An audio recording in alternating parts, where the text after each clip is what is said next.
Channel और आप देख रहे हैं HD फ्लक्स, एक एजुकेशनल नेटवर्क है ना, इसमें जहाँ पे हमारा उद्देश्य है सब पढ़ें सब बढ़ें।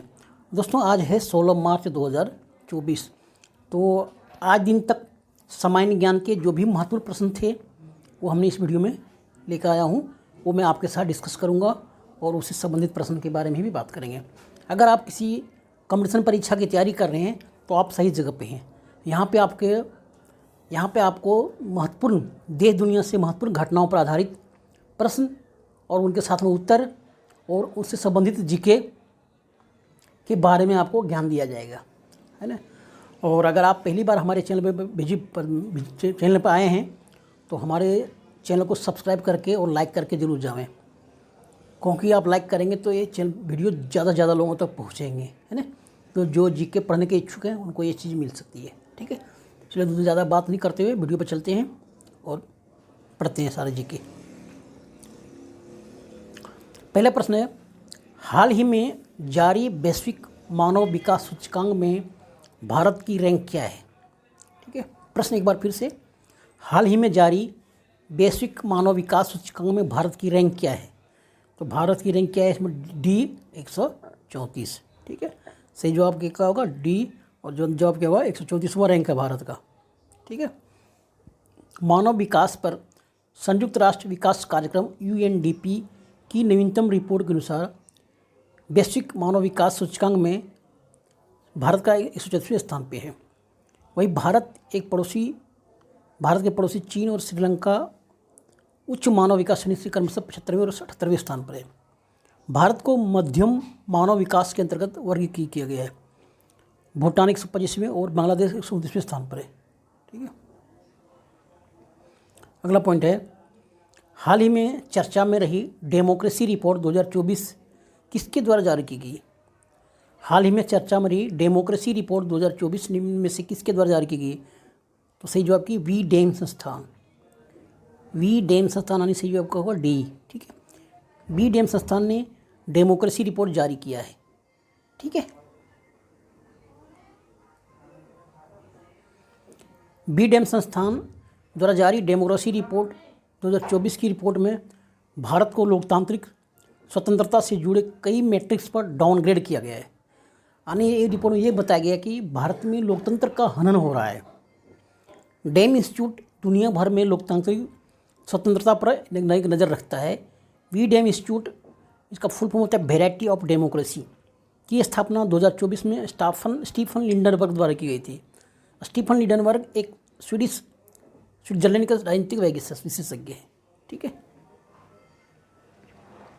अगला प्रश्न है, ग्रामीण विकास मंत्रालय ने महिलाओं को आत्मनिर्भर बनाने के उद्देश्य से किसके साथ एक समझौता किया है? ग्रामीण विकास मंत्रालय ने महिलाओं को आत्मनिर्भर बनाने के उद्देश्य से किसके साथ समझौता किया है? तो सही जवाब क्या होगा आपका? जे पॉल, है ना। सही जवाब क्या है आपका? डी, यानी जे पॉल। जे पॉल क्या है आइए इसके बारे में जानते हैं। भारत सरकार के ग्रामीण विकास मंत्रालय ने Abdul Latif Jameel poverty action lab का क्या नाम है? जे Paul. Abdul Latif Jameel poverty action lab का पूरा नाम क्या है? जे पॉल। दक्षिण एशिया के साथ एक समझौता ज्ञापन पर हस्ताक्षर किया है। जे पॉल ग्रामीण गरीब महिलाओं को आत्मनिर्भरता की राह पर लाने के लिए समावेशी विकास का एक नॉलेज पार्टनर के रूप में कार्य करेगा। जे पॉल एक वैश्विक अनुसंधान केंद्र है जो गरीबी से जुड़े मुद्दों पर काम करता है। और ग्रामीण विकास मंत्रालय में पंचायती राज्य मंत्री का नाम है गिरिराज सिंह। ठीक है, अगला पॉइंट है, भारत सरकार ने भारत में फिनटेक इकोसिस्टम को मजबूत करने के लिए किसके साथ एक ऋण समझौते पर हस्ताक्षर किया है? भारत सरकार ने भारत में फिनटेक इकोसिस्टम को मजबूत करने के लिए किसके साथ एक समझौते पर हस्ताक्षर किया है? तो जवाब क्या होगा? ADB, है ना। जवाब क्या होगा? एशियन डेवलपमेंट बैंक के साथ, है ना। सही जवाब क्या होगा? B, एशियन डेवलपमेंट बैंक के साथ करार किया है। ठीक है, भारत सरकार और ADB ने भारत में फिनटेक इकोसिस्टम को मजबूत करने के लिए $23 मिलियन के ऋण समझौते पर हस्ताक्षर किया है। इसके तहत फिनटेक शिक्षा को मजबूत करने, स्टार्टअप सफलता दर को बढ़ावा देने और फिनटेक अनुसंधान और नवाचार को बढ़ावा देने के लिए अंतर्राष्ट्रीय फिनटेक संस्थान की स्थापना की जाएगी। ठीक है। अगला पॉइंट है, नॉर्दर्न कोलफील्ड लिमिटेड के नए अध्यक्ष और प्रबंध निदेशक किसे बनाया गया है ना। नॉर्दर्न कोलफील्ड लिमिटेड के नए अध्यक्ष और प्रबंध निदेशक किसे नियुक्त किया गया। तो सही जब क्या होगा इसमें आपका बी साईराम, सी है ना। सही जब क्या, सी बी साईराम। ठीक है। बी साईराम कोल इंडिया लिमिटेड की सिंगरौली स्थित प्रमुख सहायक company northern coalfield limited NCL के नए अध्यक्ष और प्रबंध निदेशक नियुक्त किए गए हैं। साईराम के पास कोयला क्षेत्र में 33 वर्षों का जबरदस्त अनुभव है। ठीक है। अगला पॉइंट है, रणजी ट्रॉफी 2024 का खिताब किस टीम ने जीता है। तो सही जवाब क्या है आपका, मुंबई टीम ने जीता है। मुंबई यानी बी है ना। मुंबई टीम ने रणजी ट्रॉफी का खिताब जीता है। मुंबई के वानखेड़े स्टेडियम में विदर्भ को 159 रनों से हराकर मुंबई ने रणजी ट्रॉफी 2024 जीत ली है। मुंबई ने 8 साल बाद रणजी ट्रॉफी खिताब जीता है। इसके साथ ही मुंबई ने प्रथम श्रेणी टूर्नामेंट में अपना 42वां खिताब भी जीता है। रहाणे रणजी ट्रॉफी जीतने वाले मुंबई के 26वें कप्तान भी बन गए हैं। ठीक है। अगला पॉइंट है, विश्व उपभोक्ता अधिकार दिवस प्रतिवर्ष कब मनाया जाता है। विश्व उपभोक्ता अधिकार दिवस प्रतिवर्ष कब मनाया जाता है। तो विश्व उपभोक्ता प्रतिवर्ष ये सी यानी 15 मार्च को प्रति साल मनाया जाता है। ठीक है। उपभोक्ता अधिकारों के बारे में अधिक जागरूकता पैदा करने के लिए विश्व उपभोक्ता अधिकार दिवस हर साल 15 मार्च को मनाया जाता है। इस दिन लोग उपभोक्ता के अधिकारों के बारे में जागरूकता पैदा करने वाले उपाय पर चर्चा करते हैं। यह राष्ट्रीय उपभोक्ता अधिकार दिवस से अलग है। ठीक है। अगला पॉइंट है, हाल ही में यूनिफॉर्म सिविल कोड लागू करने वाला देश का पहला राज्य कौन बना है ना। हाल में यूनिफॉर्म सिविल कोड लागू करने वाला देश का पहला राज्य कौन बना। तो सही जवाब क्या है आपका, डी। सही जवाब क्या है, डी उत्तराखंड है ना। उत्तराखंड देश का पहला राज्य है। अगला प्रश्न है, हाल में देश के सबसे ऊंचे मौसम टावर का वर्चुअली उद्घाटन कहाँ किया गया। हाल में देश के सबसे ऊंचे मौसम टावर का वर्चुअली उद्घाटन कहाँ किया गया। सही जवाब होगा आपका डी यानी भोपाल में है ना। डी भोपाल में। हाल में PM मोदी ने कोचरबा आश्रम का उद्घाटन कहाँ किया। हाल में PM मोदी ने कोचरबा आश्रम का उद्घाटन कहाँ किया। तो सही जवाब क्या है आपका, ये है ना, साबरमती गुजरात। साबरमती अहमदाबाद यानी गुजरात में। ठीक है। अगला पॉइंट है, हाल में संसद खेल महाकुंभ 3.0 का उद्घाटन बिलासपुर में किसके द्वारा किया गया।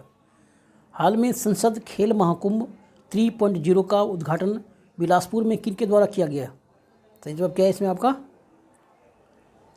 खेल मंत्री कौन है, डी अनुराग ठाकुर। ठीक है। हाल में पाकिस्तान अपना नेशनल डे कहाँ सेलिब्रेट करेगा। हाल में पाकिस्तान अपना नेशनल डे कहाँ सेलिब्रेट करने जा रहे हैं। तो ये नई दिल्ली में करेगा। ठीक है, नई दिल्ली में। ठीक है। अगला पॉइंट है, हाल में PM मोदी ने किसानों के लिए खिदमत घर का शुरुआत कहाँ किया। हाल में PM मोदी ने किसानों के लिए खिदमत घर का उद्घाटन कहाँ किया, शुरुआत कहाँ किया। तो ऐसे जवाब क्या है आपका, जम्मू कश्मीर है ना, यानी डी में।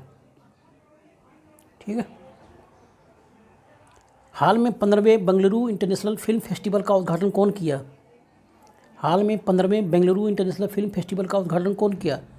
तो सही जवाब का क्या होगा, सही जवाब होगा पहला यानी वहाँ के कर्नाटक CM सिद्धारमैया ने। ठीक है। अगला पॉइंट है, हाल में 5 दिवसीय नॉर्थ ईस्ट फिल्म फेस्टिवल का उद्घाटन कौन किया। हाल में 5 दिवसीय नॉर्थ ईस्ट फिल्म फेस्टिवल का उद्घाटन कौन किया। तो सही जवाब क्या होगा आपका, डी यानी मणिपुर के राज्यपाल अनुसुईया उइके है ना। अगला पॉइंट है, हाल में PM मोदी ने 13,000 फीट की ऊंचाई पर 825 करोड़ की लागत से सेला सुरंग का उद्घाटन कहाँ किया। हाल में PM मोदी ने 13,000 फीट की ऊंचाई पर 825 करोड़ की लागत से सेला सुरंग का उद्घाटन कहाँ पे किया। तो सही जवाब क्या है आपका, डी यानी अरुणाचल प्रदेश में। अरुणाचल प्रदेश की राजधानी कहाँ है, ईटानगर है ना।